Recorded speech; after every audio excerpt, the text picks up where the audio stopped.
Esta es la comunidad cristiana virtual. Vamos a ser familia, una comunidad, todos juntos. Bienvenidos. Quería hoy compartirles algunos pensamientos sobre la vida equilibrada, una vida que hace un equilibrio perfecto, o por lo menos lo mejor que podemos, entre la vida secular y la vida espiritual. Es común pensar que la vida se divide en un área secular, material, y otra espiritual. Hay quienes se acostumbraron a vivir la vida cotidiana independientemente de su vida espiritual, como si cada una de ellas fuera un compartimento estanco, separados entre sí. He oído decir a algunas personas: no mezcles a Dios con los negocios, como si en la vida secular todo vale y la vida religiosa se circunscribe a ir a un templo cada tanto y dar una contribución que alivia la conciencia. Las Sagradas Escrituras explican esta ambivalencia de la vida así. En 1 Corintios 2, 14 al 16, la versión Reina Valera dice: pero el hombre natural no percibe las cosas que son del Espíritu de Dios, porque para él son locura, y no las puede entender, porque se han de discernir espiritualmente. En cambio, el espiritual juzga todas las cosas, pero él no es juzgado de nadie. Porque ¿quién conoció la mente del Señor? ¿Quién le instruirá? Mas nosotros tenemos la mente de Cristo. Los que no rindieron su vida al Señor carecen de la capacidad de entender lo que Dios quiere hacer con su vida. San Agustín dijo que Dios creó al hombre con un hueco adentro, que tiene la forma de Dios. Mientras no llega a experimentar la presencia de Dios en su vida, no es un ser completo, realizado. Para realizarnos plenamente como seres humanos, es imprescindible dar lugar prioritario a Dios en la vida. Dios es espíritu, y para que nos relacionemos con Él, incluyó en nuestra naturaleza lo que las Escrituras llaman espíritu del hombre. Fijémonos, Job 32:8, versión Reina Valera, dice así: ciertamente espíritu hay en el hombre, y el soplo del Omnipotente le hace que entienda. Proverbios 20:27, el espíritu humano es la lámpara del Señor, pues escudriña lo más recóndito del ser. Es como que el Señor tiene una linterna encendida que con nuestro espíritu humano miramos todo lo que ocurre en nuestro interior. Y 1 Corintios 2, 11 y 12, también versión Reina Valera, dice: ¿quién entre los hombres puede saber lo que hay en el corazón del hombre, sino solo el espíritu que está dentro del hombre? De la misma manera, solamente el Espíritu de Dios sabe lo que hay en Dios. Y nosotros no hemos recibido el espíritu del mundo, sino el espíritu que viene de Dios, para que entendamos las cosas que Dios en su bondad nos ha dado. Qué hermoso. Hay una comunicación del Espíritu Santo con el espíritu humano que nos fue dado al nacer, y eso hace que podamos relacionarnos con Dios. Cuando Jesús ocupa el centro de nuestro corazón, cuando hacer su voluntad es nuestra prioridad, nuestro espíritu humano percibe la voz de Dios, percibe la guía del Espíritu Santo, y discernimos con claridad si lo que recibimos proviene del Señor o viene de otras fuentes. A mí me interesa hoy destacar que hay una interacción entre nuestra realidad natural, cotidiana, tangible, y la realidad espiritual intangible, pero no menos real, de la presencia del Señor. Entiendo que debemos descartar el concepto equivocado de que una persona es espiritual solo si está dedicada a la actividad religiosa, los estudios teológicos o la contemplación, y que en general no se ocupa de las cuestiones materiales de la vida diaria, como son el trabajo, el estudio, los quehaceres domésticos. Realmente, cuando estudiamos la vida de Jesús, no encontramos separación entre su vida secular y su vida espiritual. Creo que Jesús es nuestro ejemplo perfecto y Él demostró cómo vivir integrando nuestra vida en un solo reino, el de Dios. ¿Cómo fueron los primeros 30 años de vida en la tierra de Jesús, el Dios hecho hombre? Fue una persona común, buen hijo, buen hermano, buen trabajador y un excelente buscador de Dios. Su familia estaba tan acostumbrada a que estuviera compartiendo con ellos que cuando estuvo muy atareado predicando, lo fueron a buscar creyendo que estaba fuera de sí, como relata Marcos 3:21. También la gente de su pueblo natal no creía que fuera el Mesías, pues era el carpintero del pueblo, según Marcos 6:3. Los doctores de la ley de Jerusalén se dieron cuenta que a sus 12 años de edad tenía un gran acercamiento a Dios, como lo cuenta Lucas capítulo 2, versículos 46 al 52. La vida de Jesús demuestra que se puede ser una persona que integra sin dificultad lo material y lo secular, lo integra sin conflicto. Creo que tenemos un ejemplo extraordinario también en el apóstol Pablo. Fíjense lo que dice Hechos 18, 1, 5. Después de esto, Pablo se marchó de Atenas y se fue a Corinto. Allí se encontró con un judío llamado Aquila, natural del Ponto, y con su esposa Priscila. Sigue la escritura diciendo, Pablo fue a verlos y como hacía tiendas de campaña, al igual que ellos, se quedó para que trabajaran juntos. Todos los sábados discutía en la sinagoga, tratando de persuadir a judíos y a griegos. Cuando Silas y Timoteo llegaron de Macedonia, Pablo se dedicó exclusivamente a la predicación, testificándole a los judíos que Jesús era el Mesías. Interesante. Pablo tenía un trabajo, hacía tiendas, se hizo en sociedad con otros, trabajaron con eso. Se ve que en la semana, el fin de semana, el sábado especialmente, iba a la sinagoga, testificaba, luego volvía a su trabajo secular, hasta que la obra creció de tal manera que cuando llegaron algunos de sus discípulos, pudo dedicarse exclusivamente a la predicación, seguro con el sostén de lo que había logrado con su trabajo secular. Hechos 20, 33 y 35 indica también otra enorme sabiduría de Pablo en unir lo espiritual y lo material. Miren lo que le dice a los hermanos cuando se despide de ellos. Hechos 20, 33 al 35. Les dice, no he codiciado ni la plata, ni el oro, ni la ropa de nadie. Ustedes mismos saben bien que estas manos se han ocupado de mis propias necesidades y de la de mis compañeros. Con mi ejemplo, les he mostrado que es preciso trabajar duro para ayudar a los necesitados, recordando las palabras del Señor Jesús. Hay más dicha en dar que en recibir. De paso, es interesante que estas palabras de Jesús no están en los 4 evangelios. Es algo que se ve que Pablo sabía y que se comentaba que había dicho Jesús. Creo que es más que destacable lo equilibrada que fue la vida de Jesús, que habiendo venido a salvar a la humanidad, haya vivido 30 años como uno más de su generación y recién después comenzó su ministerio público. Pablo ejerció su oficio secular y su tarea espiritual sin tener conflicto de intereses entre una y otra.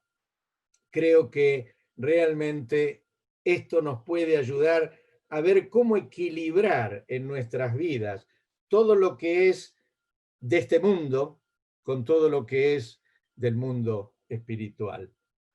Les quiero comentar algo que alguna otra vez les comenté, pero quisiera mencionar algunos hechos que mezclan lo espiritual y lo material para hacer una vida con el reino de Dios en primer lugar. Son cosas personales que nos han sucedido junto con mi esposa, con Orville, con otros, que quisiera traerlas hoy como ejemplo.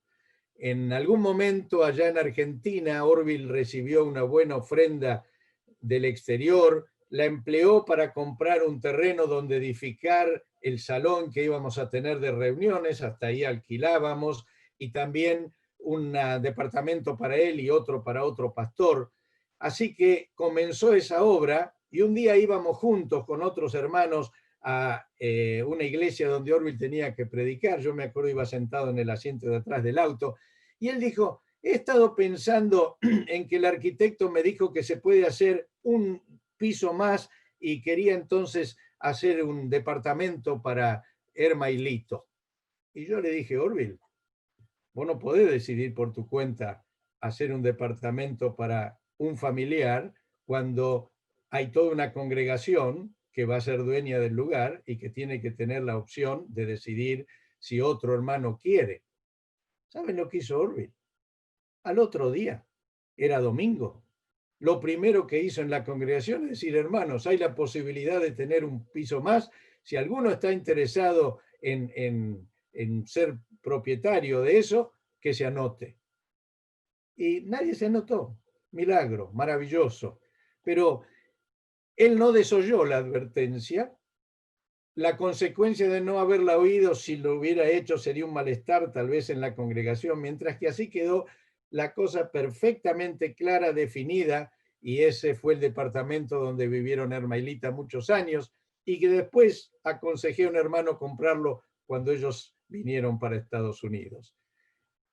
Creo que ese tipo de mezcla de lo natural y de lo espiritual ayuda a vivir. También creo que nosotros vivimos muchos años en el sur y había, después que nos volvimos a Buenos Aires, había un retiro para jóvenes, me habían invitado como el orador de ese retiro, yo tenía unos deseos enormes de ir, había preparado una serie de mensajes, pero estaba por nacer María Ángeles, mi señora estaba embarazada y justo la fecha fue para cuando estaba por ocurrir el nacimiento. Yo, que soy medio, a veces que no discierno con claridad entre lo espiritual y lo material, quería ir y no sabía qué hacer, pedí consejo a un pastor y me dijo: mira, si fuera imprescindible que vos vayas y no habría quien te puede reemplazar, anda, no vas a, tu esposa lo va a entender con el tiempo. Pero si otro te puede reemplazar, si no sos imprescindible, quédate. Es tan importante que estés en el nacimiento de tu hija acompañando a tu esposa. Y así lo hice. Seguí el consejo, me reemplazó Guido, le di todos mis apuntes y efectivamente durante el tiempo del retiro en el sur nació María Ángeles. Así que al día de hoy estamos tan felices de que hayamos estado juntos en el alumbramiento y que haya sido una parte que recordamos con mucho cariño, realmente.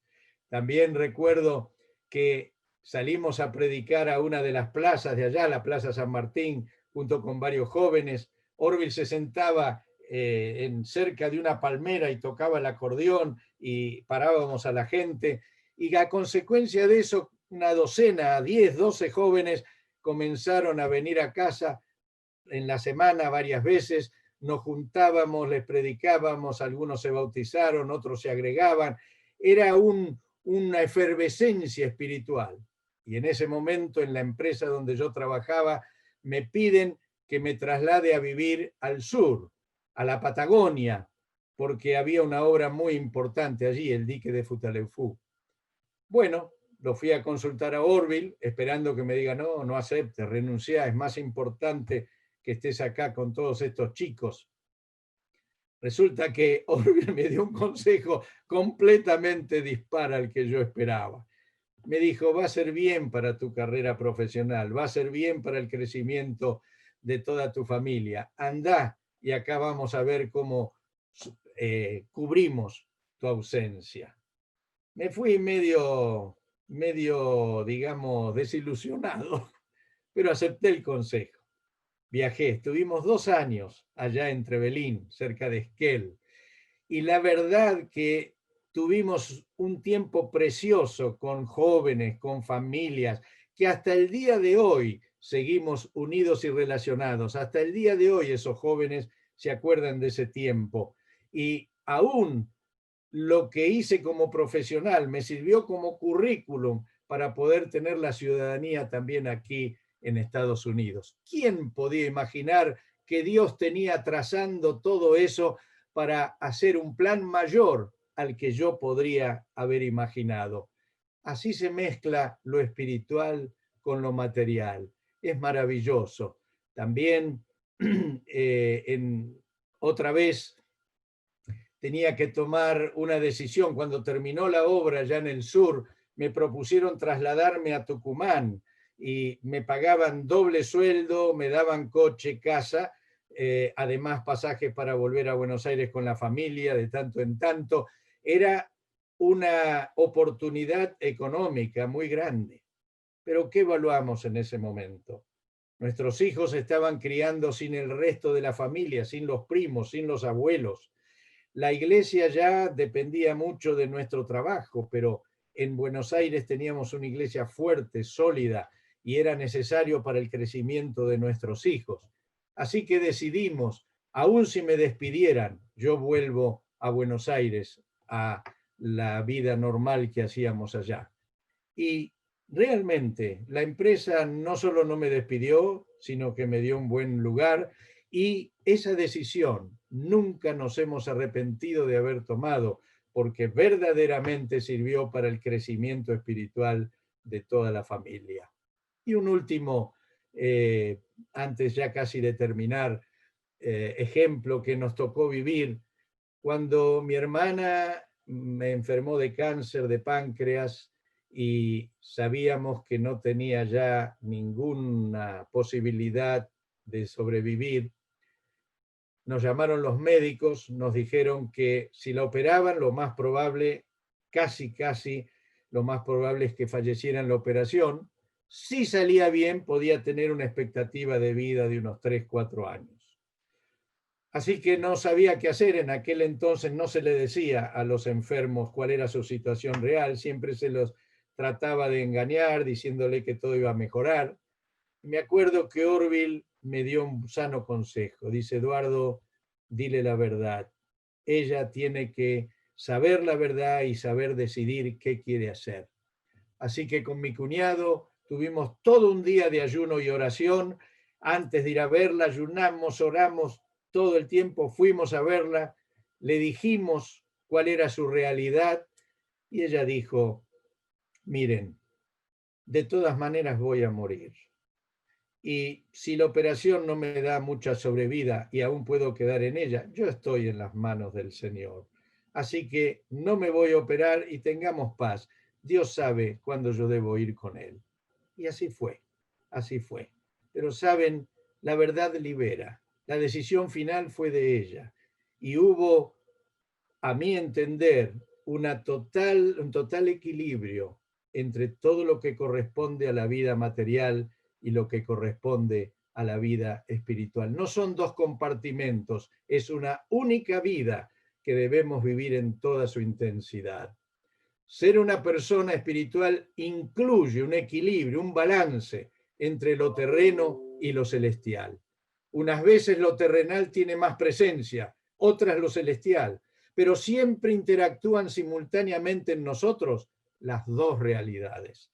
Desestimar una de ellas dificulta ambas.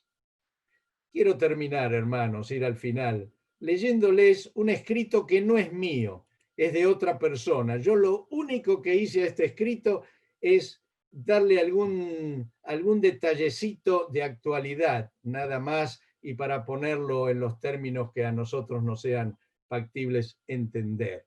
Y dice así este escrito, hablando de la necesidad del equilibrio entre lo material y lo espiritual. Necesitamos santos sin velos, sin sotanas. Necesitamos santos de jean y zapatillas. Necesitamos santos que vayan al cine, escuchen música y paseen con sus amigos sin ser superficiales. Necesitamos santos que coloquen a Dios en primer lugar y que sobresalgan en la universidad. Necesitamos santos que busquen tiempo para orar cada día y que sepan enamorarse de la pureza y de la castidad, o que consagren al Señor su castidad. Necesitamos santos modernos, santos del siglo XXI, con una espiritualidad insertada en nuestro tiempo.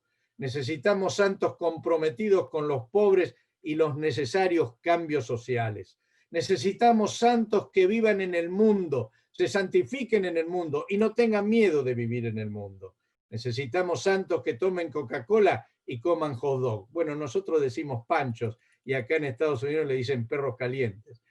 Que sean internautas, que escuchen Spotify y usen las redes sociales para mostrar lo feliz que es la vida con Jesús.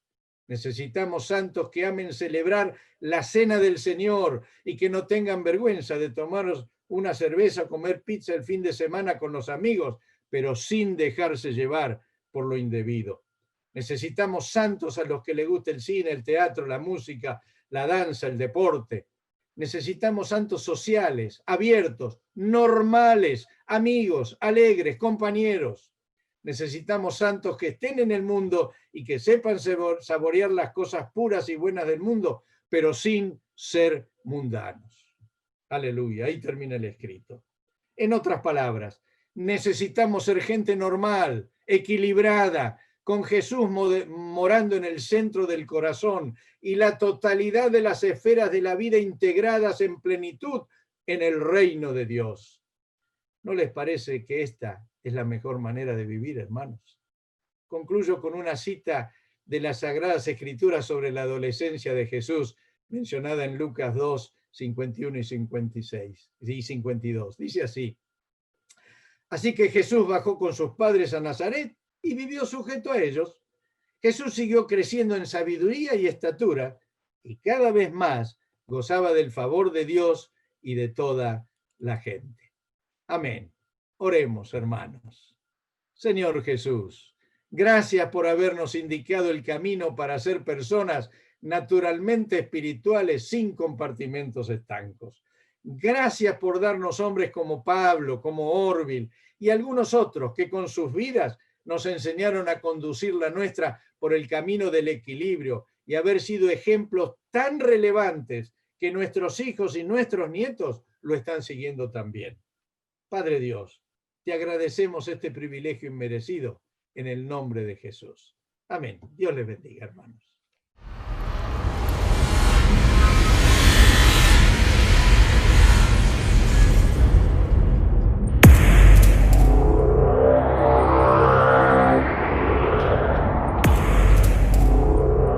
Esta es la comunidad cristiana virtual.